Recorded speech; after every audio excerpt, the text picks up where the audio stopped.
For morning, it's your Idea Morning Digest on Idea TV, your morning window to the world of innovation, education, development, entrepreneurship, as well as everything around Africa that shapes our continent at large. I am not alone in the house. I am with the Empress herself. I like calling you that, but I'll leave her to, of course, All right. introduce herself. So, welcome to the Idea Morning Digest. This very morning, I am Chidera Okeri. And by the way, Deborah, I like your hairstyle. It looks so natural. So natural, yeah? Yeah. So, every day comes with its own rhythm, its own surprises, and of course, its own headlines. Our job here is to break them down, give you the context, and show you why everything, all the headlines matters. But then, we'll take you through our headlines for today before we go on a quick break. Kenya president calls for full artificial intelligence integration in universities. We also see that 3 producers sustain Cameroon banana exports as one operator halts shipments. Global internet disruption as Cloudflare suffers major system failure. So we'll now go on a quick break. Stay with us because right after this short break, we'll bring you the full gist for today. Stay with us. The transformative impact of our government in shaping a brighter future for Africa, only on Idea TV.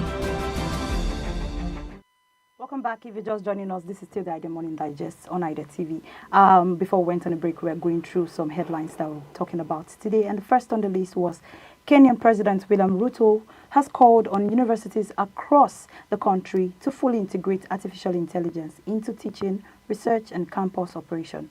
Speaking in Nairobi on Monday, 17 November, during the gathering of the chapter to Gastra University, he said higher institutions must lead the development of advanced digital skills essential for modern economy. The president's remarks enforces Kenya's National Artificial Intelligence Strategy launched in May, which seeks to equip young professionals for a rapid evolving job market and strengthening the country's position in Africa's digital economy. He also urged universities to close the gap between theory and practical training so that graduates can become innovators, entrepreneurs, and contributors to the national industrial growth. Government efforts now focus on expanding AI-powered tools, advanced programming, and data-driven learning platform across higher institutions. Students are already benefiting from Google programs providing free access to Google AI Pro in 8 African countries as authorities push for modernized teaching method and stronger digital readiness. This is a very beautiful news. I think during the newspaper review, we're talking about a news on African leaders coming together to actually invest in AI. And one of the key things they mentioned was that AI is the future. And if we must look at a brighter future for Africa, I like the fact that they didn't pinpoint one particular country in Africa, but the continent as a whole.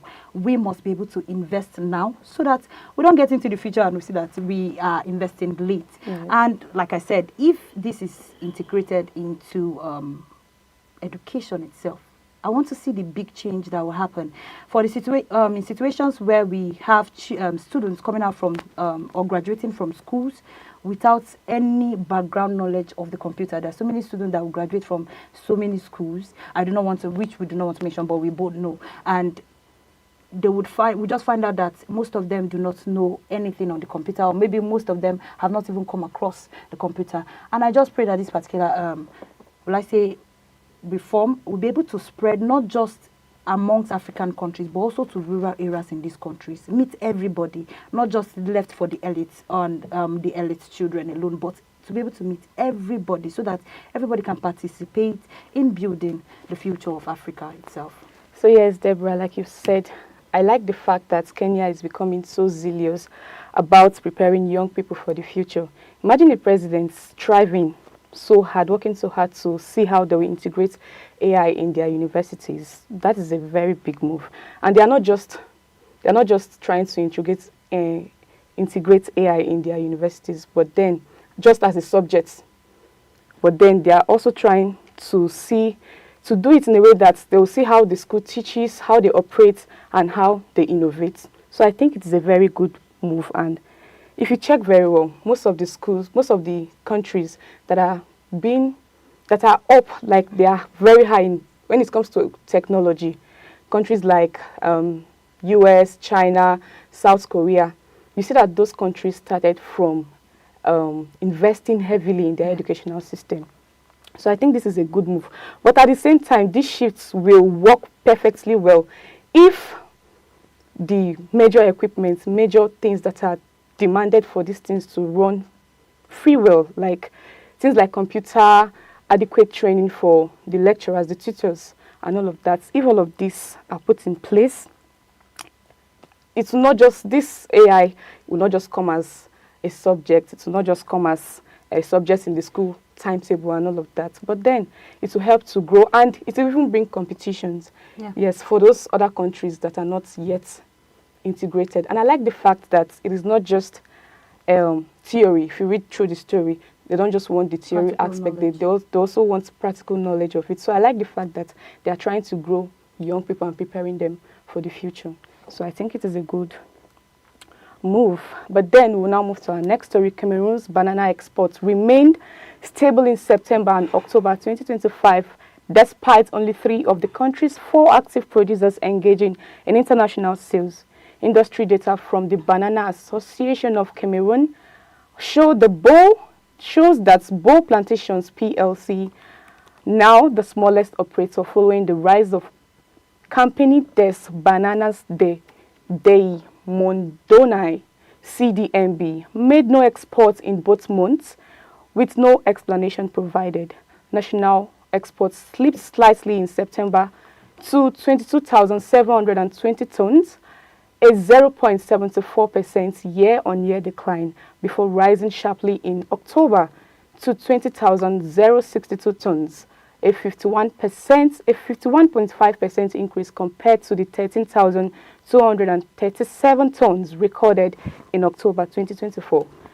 The strong performance was driven mainly by CDBM, which continued its rapid expansion, with exports increasing of 86% in September and 97.8% in October 2025.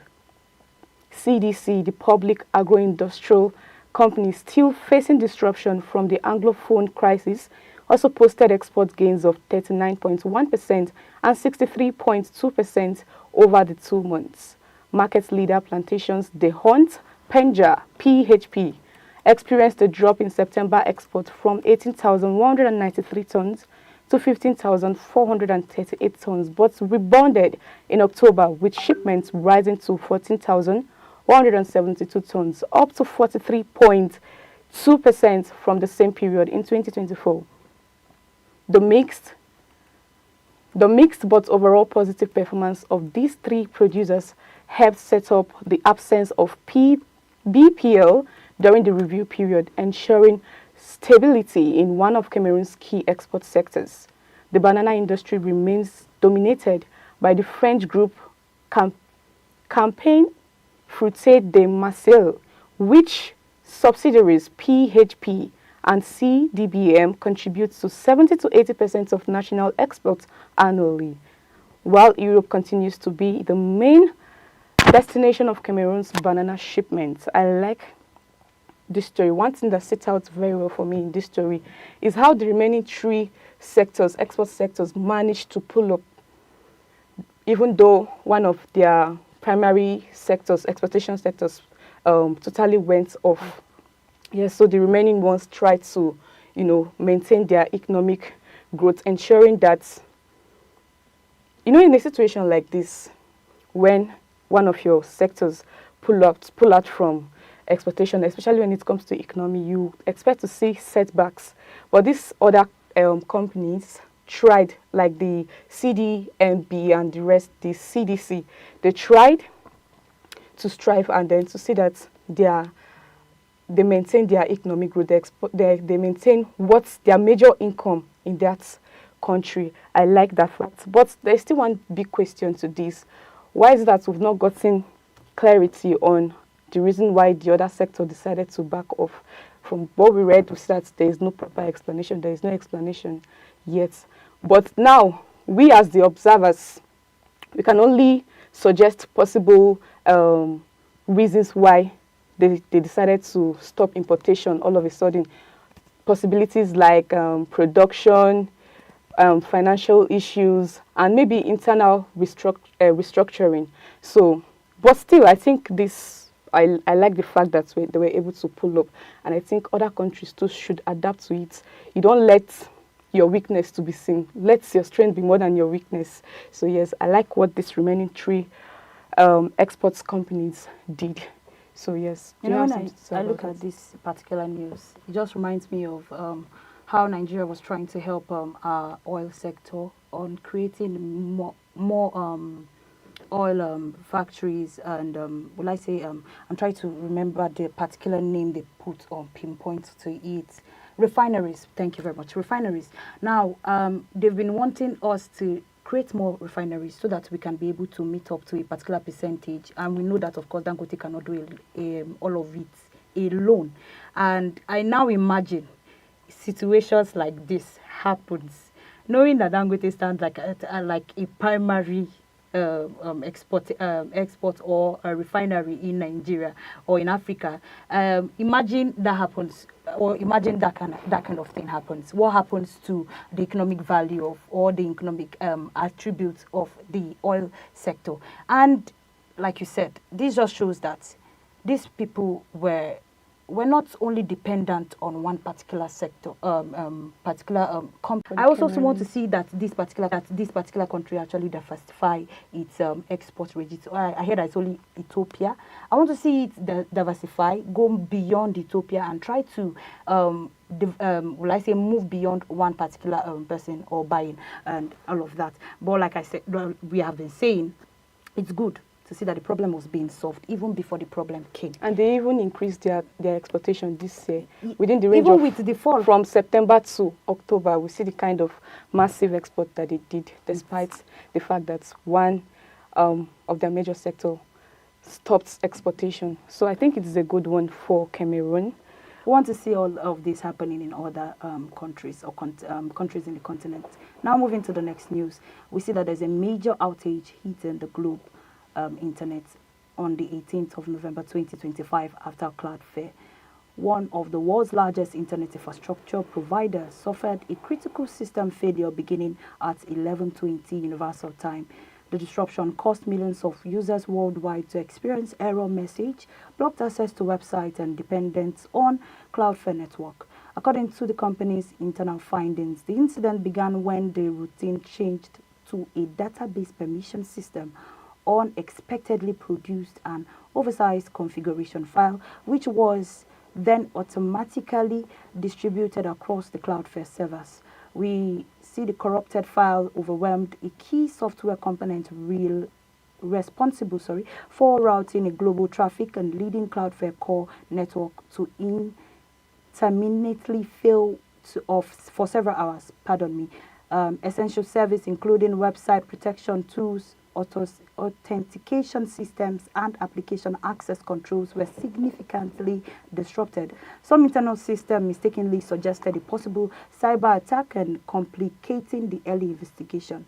Engineers eventually traced the problem to the fully configuration file and began removing and replacing it just after 14:30 Universal Time, restoring most of the traffic flow later in the afternoon. Service was fully restored by 17:06, but the outage marked a Cloudflare most severe failure for more than 6 years, temporarily affecting businesses, governments, and everyday users who rely on this company infrastructure for speed, security, and online availability. And Cloudflare has announced that there's an immediate step to strengthen and safeguard its network across the globe. Now, this includes a stricter control on automated system updates and new protection to prevent similar failures. I'm very sure you were affected by it. Yesterday. Everybody ate their own share from it. But we found out from this particular news that we were not the only ones affected. So, Captain, you're not the only one affected. It was a global issue. We've been saying this. We want to see what they're doing about this kind of issues from coming up. We just read the news that they were solving a problem before it came up. They saw the need to solve that problem. We want to see that solutions to this kind of problem. But I like the fact that they were able to solve it. It did not last for days or weeks or months. They were able to solve this particular issue before it started affecting or causing more problems. A lot of people, like the news said, thought that there was a cyber attack or something. But this also still pinpoints on the monopolistic issue of the market. It has to be modern. Can we move from one company? Imagine a primary company goes off and every other person globally is being affected. We want to see this issue being curbed and other people coming into the use of AI, because AI has made a lot of things very simple. The use of AI to actually curb issues like this or problems like this, so that we do not have issues and problems like this in the future. Yes, so I think the real insight here is a reminder. This is a reminder that the internet's backbone is powerful, yet it is still fragile. We talk about cyber security threats all the time, but we've now found out that some of these mistakes, some of these setbacks, some of these clashes are majorly from internal mistakes. You understand? So, in as much as we like the fact that they were able to fix things within the space of, within 24 hours, they were able to fix all these things. We like that fact. But then, there's this thing that banks do. If they want to do an upgrade, they'll send their customers messages that will be having an upgrade. So they will be having an upgrade on the 14th of this month, 2025. Stuff like that. I think, my unpopular opinion, I don't know how networks operate, but I think they should adapt to that measure when you want to, because from what we read, we see that it was during an upgrade or an update that this thing like this happened. So I think if you want to carry out any updates or an upgrade in the system, knowing fully well that many people all over the world patronize this particular service, so you need to pass an information to us that there will be an upgrade on this day. Yes, so that's, you see what happened yesterday. I was devastated. I was like, is it my system? Is it my network? I had to start using my personal network. I see that even using my phone, it wasn't working. I asked you the same thing. I said, okay. I thought it was just here. Until I started hearing it in other places, and finally we got the news that there was an outrage here. So we like the fact that they were able to fix it. So it is one thing to have problem. It is another thing to solve it. It is another thing to put heads together to see how those problems can be rectified. So what we're saying is continuous monitoring, exactly, and early notification before problems like this or issues like this come up. Now we'll be going on a short break, but before we go, we'd like to bring you up to speed with headlines that we took for today. We first on our list was Kenya president calls for full artificial intelligence integration in universities. We see that 3 producers sustained Cameroon's banana exports as one operator halts shipments. We also see the last news that global internet disruption as Cloudflare suffers major system failure. Now we'll be going on a short break, and when we come back, we'll be going into the discussion segment. Do not go anywhere. In a continent where sustainable development, the first edition of IDEA Government Agencies of Interest will roll out on November 21st. Join us as we honor and showcase the transformative impact of our government in shaping a brighter future for Africa, only on IDEA TV.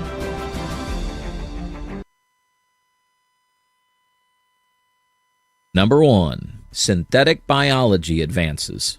Synthetic biology is pushing science into new territory. Using AI-guided gene editing, researchers are engineering organisms to produce biofuels, biodegradable plastics, and even synthetic meat. In 2023, Ginkgo Bioworks announced partnerships to design microbes that can manufacture sustainable chemicals at scale. Moderna and BioNTech are expanding mRNA technology beyond COVID vaccines to treat cancer and rare genetic diseases. The global synthetic biology market is expected to surpass $30 billion by 2030. By 2026, the line between biology and technology will blur even further, making synthetic biology one of the most transformative fields of the decade. So there you have it, 15 more technologies that, alongside the first 17 we covered, are set to define 2026. Together, they show how quickly innovation is moving beyond our screens and into every corner of our life, from the materials we use to the way we connect and even how we think. And if you missed part 1, make sure to check it out next. If you made it this far, let us know what you think in the comment section below. For more interesting topics, make sure you watch the recommended video that you see on the screen right now. Light government agencies making strides in research, innovation, and entrepreneurship across the African continent. These organizations are at the forefront of fostering local innovations and supporting sustainable development. The first edition of Idea Government Agencies of Interest will roll out on November 21st. Join us as we honor and showcase the transformative impact of our government in shaping a brighter future for Africa, only on Idea TV. Welcome back to today's discussion segment. Today we'll be diving into something every business, content creator and organization must understand about the exciting world of online business models. How business can strive digitally and reach new customers, and also scale operations efficiently using search engine optimization or SEO. Questions like, why is it that some websites always show up first on Google? How can small business increase online visibility without paying for ads? To help us break this and more, we have with us a tech visionary in the house. We have with us Mr. Olasukomi Iwala, the founder of AdRevive Infotech Software Engineering Extraordinary and AWS Certified Cloud Practitioner. His team has developed innovative digital solutions for brands like Lush Hair Africa and Indomine Cafe, helping them to improve customer engagement and streamline operations. With a strong expertise in cloud and technology, he has socialized in creating source and scalable as well as future-ready digital system for modern business. Mr. Iwala, welcome to the show. I hope you can hear me, sir. It's good to see you. Thank you so much for having me, Deborah. I'm grateful for the privilege. Okay, let's run into it in full. We see that many people think SEO is so complicated and too technical. How would you explain it to, or will I say with an everyday language for a beginner who has just started or walked into the business platform and space? All right. Thanks. First gets their attention, yes. So SEO is the bridge that connects what people are searching for. So, okay, I think our guest is back. oh, okay, sorry. I think I went off a bit. So basically, I was saying SEO is a branch of digital marketing, right? And it stands for search engine optimization. It basically means ranking your web pages, your websites, or anywhere you find yourself, present on the web, ranking it for Google to place it strategically at the top position, so that anyone that searches for certain keywords that pertain to your businesses, right, would be able to see you and get in touch with your business. So looking into what your company has done so far, we see that your company has helped brands like Lush Hair Africa, Indomine Cafe, as well as others. We want to know how you were able to help these particular people make the brand visualized on this space. Okay. Yes, that's very correct. We've had a series of engagements with large corporate organizations. You mentioned a few of them, Lush Hair Africa and Indomie Cafe. So basically, everything boils down to this concept of search engine optimization. So this is how it works. To the layman, it means you have a website. There are certain things that you have to do. I'll give some instances. We would say search engine optimization is grouped into 3 forms. You have the on-page optimization, you have the off-page, and you have the technical optimization. So for example, you have a website, and let's say you sell, you're into fashion and you sell clothes. It's an e-commerce website. On your page, there are some things you need to do to drive engagements. We refer to one of them as targeting keywords. So, for example, I sell clothes in Abuja, and I know I do a research through some tools that are used by experts like us in that field. I'll do some research and say, okay, what are the best clothes for women in this Harmattan period? Because that's where we find ourselves. If you see that, okay, that's probably what people are searching for the most on the internet. So what you do is you write certain blog posts that are targeted towards those research, so that when such queries, and in queries I mean searches, once they come up on either on Google or it comes up on Bing or Internet Explorer, Firefox, and all of that, Google would say, okay, I've seen a content that is well suited to your research, so why not go to this website, right? So there's that. There are also things we call putting meta tags, alt text, and all of that. And the off page, of course, and I'm referring basically to some of the things that we do for some of these brands. The off page, you need to work on who is linking to your website. Basically, you have credible sources, like you have people on either on Medium or people linking to your website from even from social media, saying, okay, go to this website, go to this blog, and you can buy this product from here, and all of that. So it's basically adding more credibility to your site. On the technical end, we have indexing. We refer to things like Search Console and Google Analytics. So Google Analytics helps you basically to check the amount of visitors you have to your website, what are their interests, the pages they spend more time on, right? And it helps you to fine-tune what you have to their needs. So I'm saying what I mean basically is search engine optimization is something that has been in existence for a very long time. There's a lot of things that people are not aware about. People just, basically focus on, let me just create my website, and they just leave it there, right? But I think search engine optimization is even more important than having a website, because if you recall, if I ask the question, if you go and check something on Google and you say, okay, what who sells the most expensive cars in Nigeria, whatever Google brings on the first page is basically what you look at. I don't know about many people that will go to the other pages, right? So basically, search engine optimization is trying to make sure that you rank on that first page so as to get more visibility internationally. Okay, thank you very much. But then I want to ask, can you explain how search engine and cloud-based solutions improve customers' engagement and streamline business operations? Okay. So basically, in search engine optimization and cloud concepts. We see that search engines are those tools, those language, those key points that you look forward to as a small business person, as someone who wants to buy something and all of that. He made instances with car. Welcome back. Welcome back. So I think apologies about that. I think I'm having some sort of connectivity issue. Please confirm you can hear me. Yes, I can hear you. Okay, apologies about that. I think your last question was about how search engine optimization and cloud computing would help businesses pursue. To engage, yes. So one thing we know is that in IT, trends are fastly evolving, right? In Nigeria today, of course, we kind of are lagging behind a bit when compared to first world countries and packing up with digital marketing.